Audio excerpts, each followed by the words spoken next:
Hello everyone, my name is Paweł. Good morning, good morning.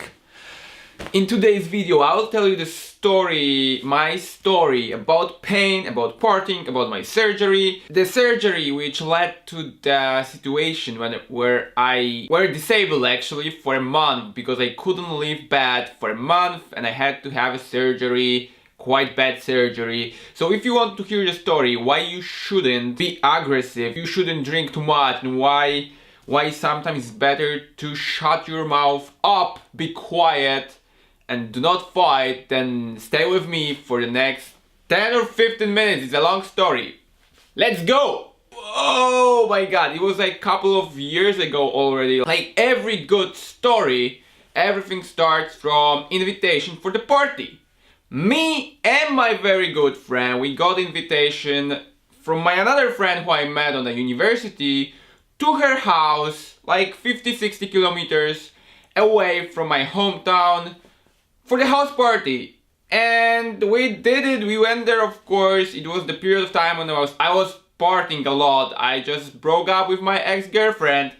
I was having fun and I was partying and drinking a lot. It wasn't different that time. We went to her, we did some little shopping, basic alcohol, basic snacks, and in the evening some people started to come, and most of these people were girls. Actually all of them were girls, so there was a bunch of girls, my friend, her sister, bunch of girls, me and my friend who was a boy, so two boys and girls, and we were just having fun. We were talking, we were drinking, we were flirting, we were trying to set a fire and make some food, some sausages, some barbecue. It was hard, whatever. And you know, everything was going quite well, but at some point when we were already like a little bit tipsy, some boys came. Boys, I mean friends of my friend who were boys. And the point is that one of these guys was kind of jealous because of the situation that is between me and this girl who invited me.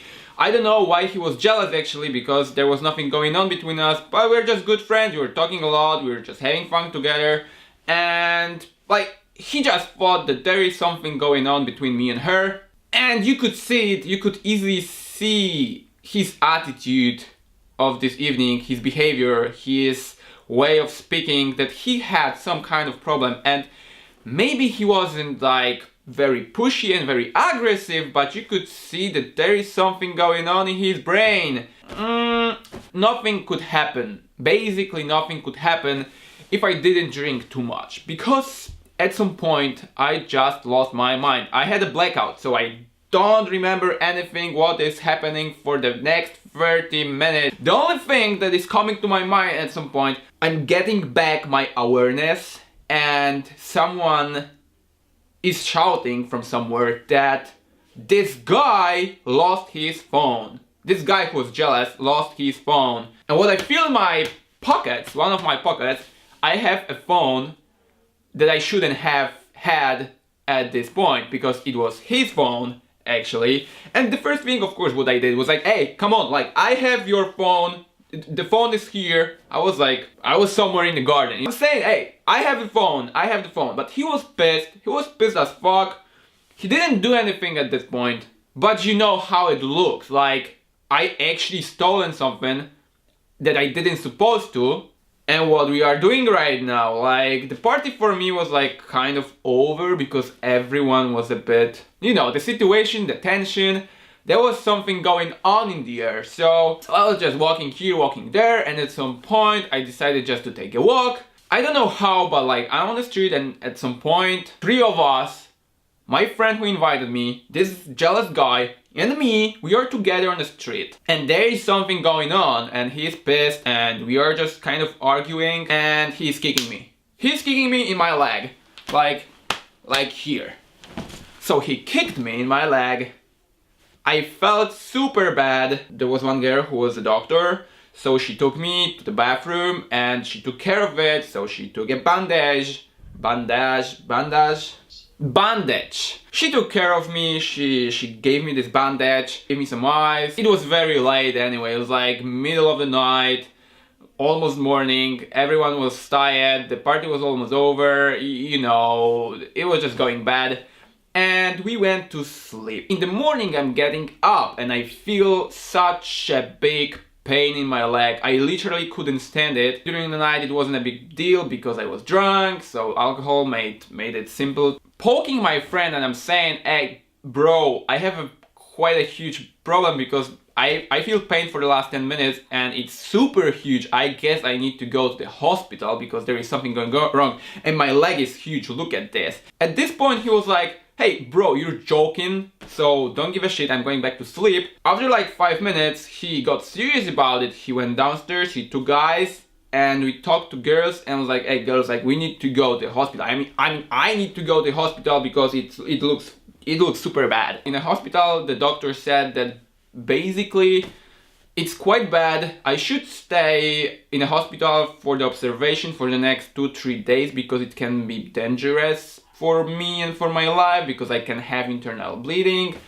And yeah, like it's much better if I stay. And I had nothing against staying in a hospital because I care of my life, but you know, it's quite stupid to stay 60 kilometers away from my hometown. So I said like, hey, come on, like just give me the paper. I will go to my hometown and I will stay in a hospital there. Just give me the paper. Everything is okay. My father will come for me and it's gonna be okay. So I call my father. You know how it is. Like you're calling your father when you were drinking yesterday and today you need to go to the hospital. It's terrible, but whatever.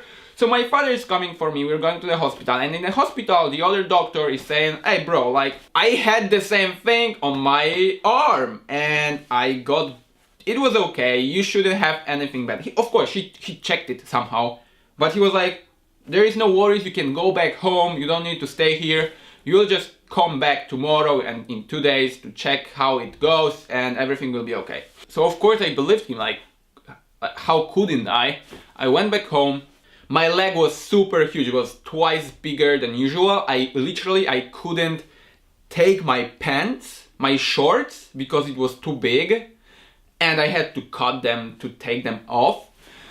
And it was okay for this moment. My painkillers didn't help me much. But on the next day, in the morning, I'm getting up. And I have the worst pain in my entire life. Seriously, I couldn't stand it at all.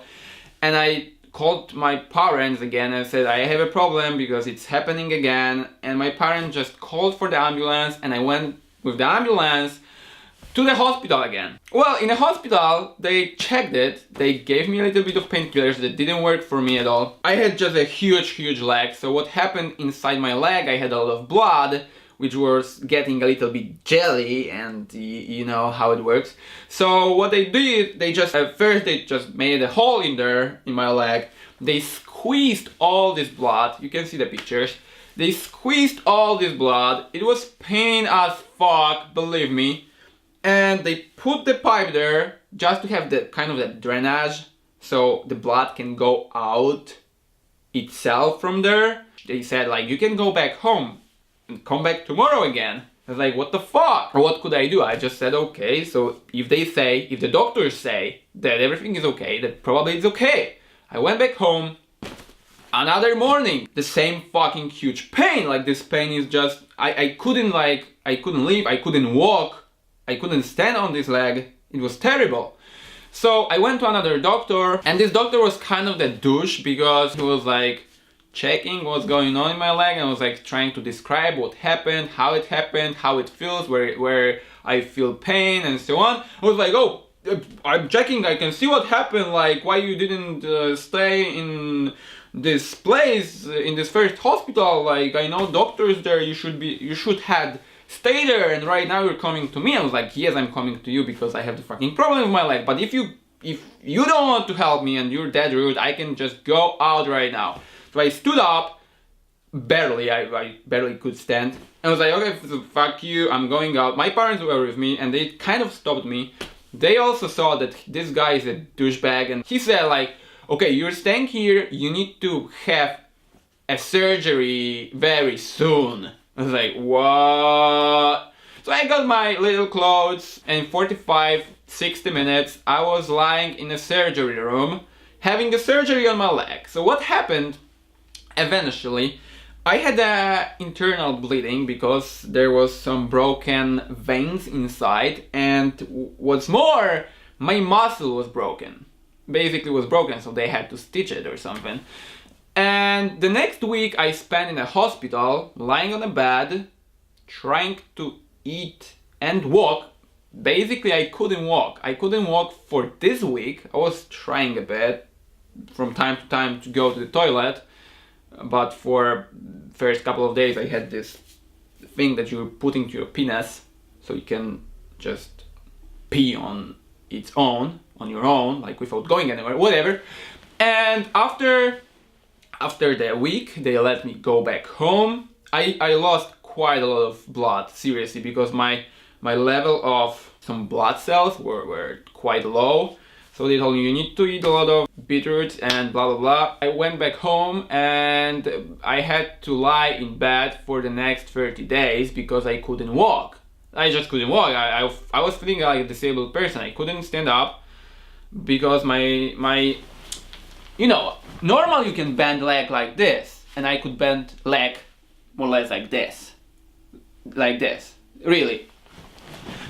It took me a month to be able to bend it a little bit more, but I still couldn't. Like, you know, every going to the toilet, the kitchen, or wherever else, it was such an effort for me. I was feeling like I was basically running for 5 or 10 kilometers after coming back to my bed. And it was really bad for this month. I was giving myself injections for the blood clotting, or to avoid blood clotting, actually, every day, one by one. After this month, I spent around 2 more months to get back my leg fully bendable. So, like, it was the worst party experience I've ever had till now, I guess. I'm telling you about it just because you know, like, if I haven't been drinking that much that day, it would never happen, because I wouldn't steal the phone just like that. Like, I have a little bit of brain not to do this kind of stuff. And second thing is that I'm the person who is always like, maybe not looking for argument, but if someone is provoking, I don't have doubts, and I have this very easiness in going into this argument and just talking about it and just trying to push my ideas about it. And like I'm never into fights, but sometimes when you're drunk you're just making these stupid decisions, and it somehow happened that we are kind of started to fight. And we shouldn't. I shouldn't do it, because, like, look at me. Like, I know very well that I'm super skinny and I cannot fight. Like, in every fight I will lose. So I prefer to just run away and not fight. But this time I didn't, and I got kicked my ass. Sometimes it's much better just to turn your head and tell, okay, I don't want to have anything in common with this. I'm sorry for stealing your phone. I will do whatever you want, maybe not, but I'm sorry, I didn't want to do it, I was drunk. Let's drink together right now, the little shot. But sometimes we have a lot of pride that finally, eventually leads to bad situations, very bad situations. So I recommend you not to drink too much, not to party too much, and sometimes just go away. Even if it influences your ego so much, just turn your head and go and let it happen what they want to happen, but don't be involved in this kind of shitty situations, because it can happen that you will land in a hospital and you will be disabled for a month. Okay guys, thank you very much for today's video. It was quite long. I hope that you liked this story, and you can tell me in comments what do you think about it. What would you do being in my position? And if you like this video, just leave the comment, like button, and subscribe to the channel, and we'll see you in the next video soon. Have a good day. Bye. Bye.